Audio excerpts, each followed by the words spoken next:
Hi hello and VM cooking class. இன்றைக்கி நம்ம பார்க்க போகிறது ஃபிஷ் கறியும் ப்ரான் ஃப்ரையும் தான். அதுக்கு முன்னாடி நம்ம ஃபிஷ்ஷையும் நல்லா க்ளீன் பண்ணிக்கலாம். ப்ரானில் உள்ள நரம்பில் குடல்லாம் எடுத்துகிட்டு அதை நல்லா சுத்தம் பண்ணிவிட்டு அதோட ஃபிஷ்ஷையும் நல்லா 4 தடவை உப்பு கல்லெல்லாம் போட்டு நல்லா உரசி வாஷ் பண்ணி எடுத்துக்கலாம்.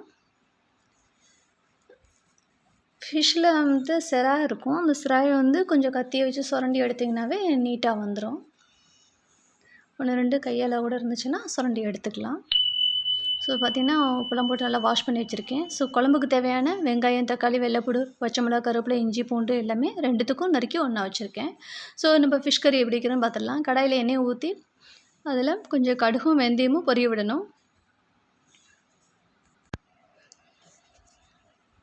ஸோ அதோட பொரிஞ்சதுக்கப்புறம் கொஞ்சம் பச்சை மிளகா, கருவேப்பிலை, வெள்ளைப்பூடு எல்லாம் போட்டு நல்லா வதங்க விடணும். ஸோ அதில் வதங்கினதுக்கப்புறம் அதில் கொஞ்சம் ஆனியன் கட் பண்ணி போட்டு நல்லா வதக்கணும். ஸோ வதங்கும்போது தக்காளியும் போட்டு அதோட வதக்கிடலாம். ஸோ இதுக்கடையில் நான் புளியை வாஷ் பண்ணிவிட்டு அதை ஊற வச்சுருக்கேன். ஸோ தக்காளி வதங்குறதுக்குள்ளாடி அந்த புளியை ஒரு 4 தடவை நல்லா கரைச்சி எடுத்துக்கலாம்.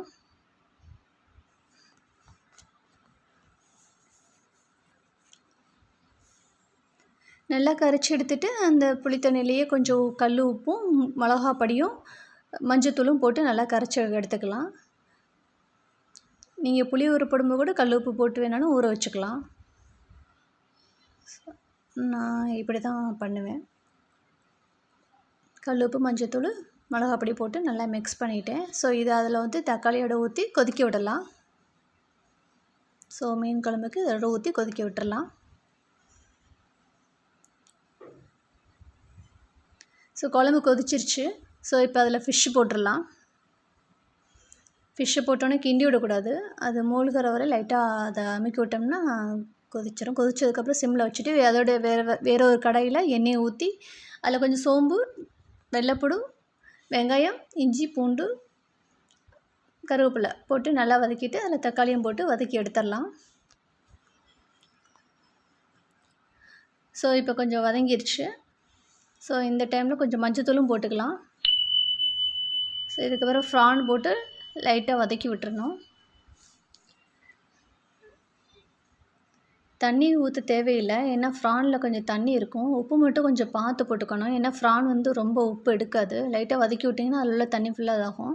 ஸோ இப்போ தேவையான அளவு உப்பு, தேவையான அளவு மிளகாத்தூள் போட்டு நல்லா சுருளை கிண்டிக்கலாம். அது நல்லா ப்ரான் நல்லா குக் ஆகிடுச்சுனாவே சுருண்டு வந்துடும்.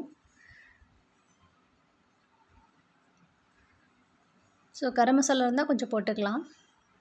பார்த்திங்களா, எண்ணெய் நல்லா சுருண்டு அதுலேயே நல்லா ஃப்ரை ஆகிடுச்சு. நம்ம தண்ணிலாம் ஊற்ற தேவையில்லை. நல்லா சுருண்டு வந்துடுச்சு. நல்லா குக்கும் ஆகிடுச்சு.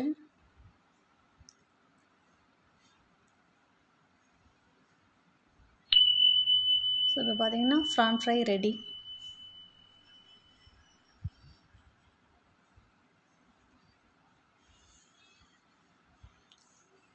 இப்போ ரைஸ் கூட வெந்துச்சு. ரைஸையும் வடிச்சு விட்டுடலாம்.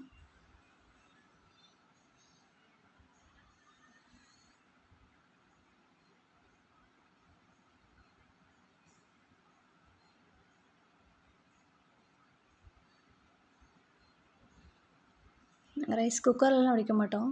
இந்த மாதிரி பாத்திரத்தை தான் வடிப்போம். ஸோ இப்போ ரைஸ், ஃபிஷ் கறி, ப்ரான் ஃப்ரை எல்லாம் ரெடி ஆகிடுச்சு. ஸோ இந்த வீடியோ பிடிச்சிருந்தால் லைக் பண்ணுங்கள், சப்ஸ்கிரைப் பண்ணுங்கள், சப்போர்ட் பண்ணுங்கள். ஸோ நான் kitchen work all completed. Dish wash கூட முடிஞ்சு. ஸோ தேங்க்யூ ஃபார் வாட்சிங்.